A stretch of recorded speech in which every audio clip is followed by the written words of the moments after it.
By now, if you're someone who'd voluntarily don the moniker of board gamer, you've seen today's games on the shelves of your friendly local game store, or even Target or Barnes & Noble. Coming to us today from Pandasaurus is their complete collection so far of The Mind and The Game.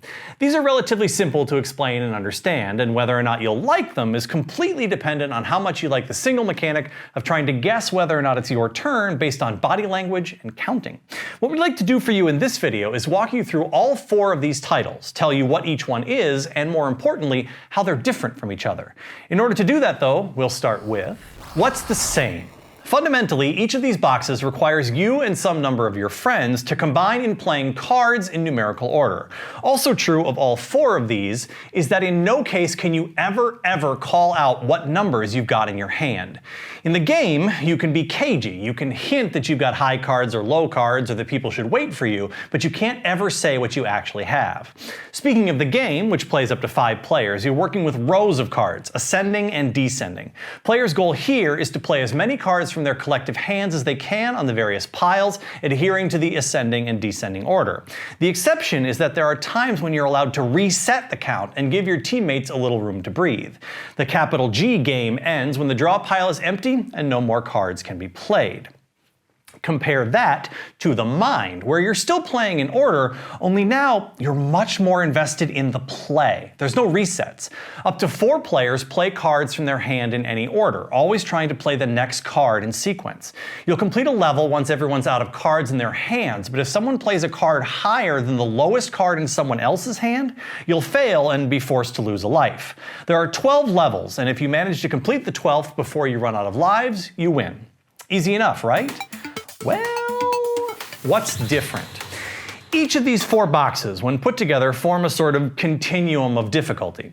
To give you a sense of which one, or ones plural, you might want to invest your time and money in, let's start on the easy end of the curve and work our way up. For the quick and easy version of the game, you're going to put out the 2 sequence cards which will denote the 2 stacks you're going to work with. One stack is going to count down from 10, and the other is going to count up from 1. Shuffle the 50 number cards and deal each player 2 of them. Starting with the generally agreed upon first player, which is important in the game, don't randomly assign this. Whoever says, "I should start," you should believe them. Let them begin. Starting with that player, each player is going to lay down 1 or 2 cards from their hand onto the stacks. Once they've played, they'll draw back up, so they have 2 cards in their hand. In this version of the game, this stack can only have numbers increase, and this stack can only have numbers that will decrease. The trick in this one is that anytime someone plays a card that's the same color as the card it's being played on, the count can reset. So in this case, I've got a stack here with a green 3, meaning that normally only values 3 or lower, 2 or lower can be played. However, if someone were to say our friend over here were to play this green 9, that's allowed, and now the count is back up. You need to be careful with this, however, as it only works as long as you have the cards for it, and there's a finite spread of the numbers 1 through 10 in 5 colors. You win if you can play all 50 cards between the 2 stacks. The game ends immediately if someone can't play a card on their turn. The in-the-box difficulty increase for this one is limiting players to only playing 1 card per turn, and all discussion of numbers is completely forbidden. You can talk about what colors you have, but any talk about their values is denied. Once you've mastered this one, it's time to move on to the game. Here, we're back to working with stacks of increasing and decreasing values, only now we get 2 of each. The reason we get more to work with is that not only do we have 98 cards instead of 50 valued at 2 through 99, but we don't get the benefit of a color reset. After laying out the rows of cards, shuffle the 98 value cards and deal 6 to each player. If you're only playing with 2 people, you each get 7. You can also play this one solo if you like. In that case, take 8. Again, decide together on who should go first, and now on your turn, instead of playing 1 or 2 cards from your 2-card hand, you have to play at least 2 cards, but you can play as many as you'd like. You can play in as many piles as you'd like, as long as you're following the rule. Here, only ascending cards in order. Here, only descending. Once you're done, draw back up to your hand size for the player count in the game and pass the turn clockwise. You're going to want a reset of some kind though, and you'll get one, but it's spicy. In this version of the game, it's called the backwards trick. You're allowed to break the rule of direction in the piles only if you've got a card that's 10 higher or lower than the currently showing card. So here, if I'm holding the 25 card and the top of the ascending pile has the 35 on top, I can play the 25, which will now mean that players who might have been stuck with a card in the high 20s can play it. Keep in mind, it only works when the values are exactly 10 apart, and since there's only one card of each value, it's not going to work a lot. You'll still want to pay attention to playing as close to sequentially as possible. The game will slow down when the draw deck is empty. Now you're only required to play a single card out of your hand, though more is still allowed. The game ends when someone can't play the required number of cards on their turn. When that happens, count the number of unplayed cards, including the deck, if applicable. Less than 10 cards is very good. All 98 is perfection. In this box, if you want to increase the difficulty because you're just that good, you can increase the required number of cards to be played each turn or decrease the number of cards in a player's hand. Once you've mastered the game, it's time to turn it up to the mind. In this series, we're no longer playing in turns. It's now the Wild West at your table when anyone can play at any time. We're also no longer working with rows, just one stack in the middle, and we're only counting up. The deck is 100 cards, numbered from 1 to 100.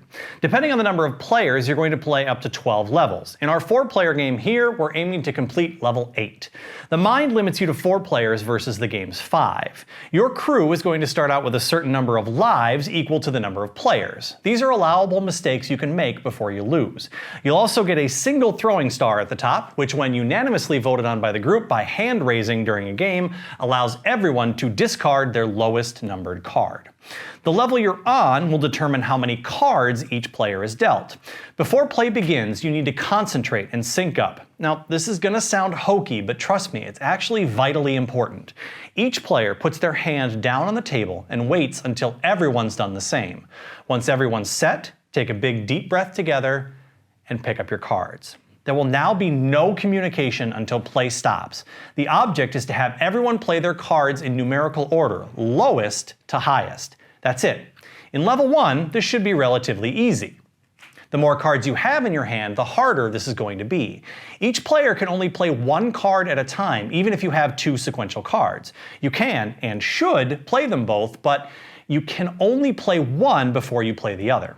Once everyone's out of cards, you've completed the level. If at any point someone plays a card that's higher than your lowest card, you'll say stop and then lose a life. Everyone discards any cards that are lower than the top card on the stack, and you'll pick up with that card. But remember to refocus. Rewards are given at the successful completion of certain levels, giving you extra lives or throwing stars. If you complete your last level, you win. If your group loses your last life before completing that last level, you'll lose. The challenge mode in the mind is really going to mess you up. You'll play as normal, but instead of playing cards face up in the middle, you'll play them face down. You'll play out the entire level this way, and then when everyone's out of cards, you turn the whole stack over. Any mistakes in order result in a loss of life. It's incredibly tense and exciting. It is not, however, the Mind Extreme. This is full-on hard mode. It's a combination of the game and the mind. We're still playing whenever we want, only now we're looking at 2 stacks again. Setup is the same as the mind, and you're still going to want to focus together. Now, though, we're going to be playing on either side of the level card. On one side will be the white cards, played ascending, and on the other side will be the red cards, played descending. The game rules specifically state that you have to play both stacks at the same time. You can't just play all the red cards out and then play the white ones next.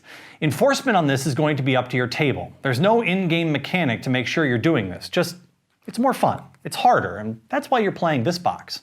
Rewards are still given at the same level completions, and lives are still lost when cards are played out of order.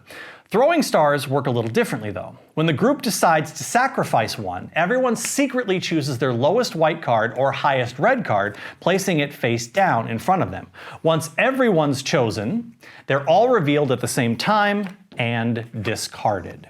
Additionally, there's no hard mode here. The rule is that activated in every game. Starting at level 3, some cards in some levels must be played face down as indicated by the hand symbol, the same as the hard mode for the mind. At the end of each level, you lose an additional life for every misplayed blind card. If you can manage to beat this one, well, you're just going to have to wait for Pandasaurus to come up with new challenges for you. Some quick thoughts to wrap up our summary of these games. While at their core, these are just warm-up games that theater kids learn very early on, they're interesting because they're hard and because they rely on a very innate need we humans have to connect with each other. Even getting through the first level of the mind provides a tiny dopamine hit that is magnified a ton at higher levels. There's just something so simple yet so gratifying about it. It works far better than it should for being such a simple concept.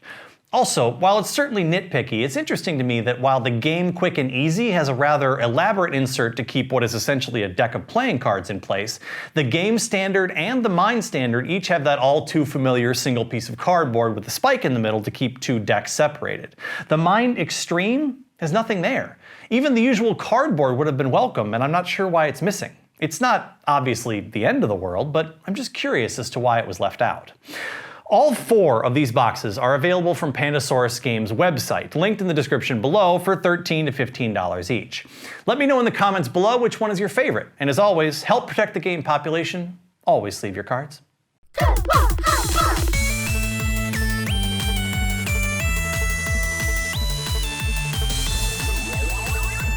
Hey everyone, if you liked our video, please hit that sub button and ring that bell for notifications. Check out all of our other offerings at goodluckhighfive.com, and please consider becoming a patron of the channel over at patreon.com/GLHFmagic.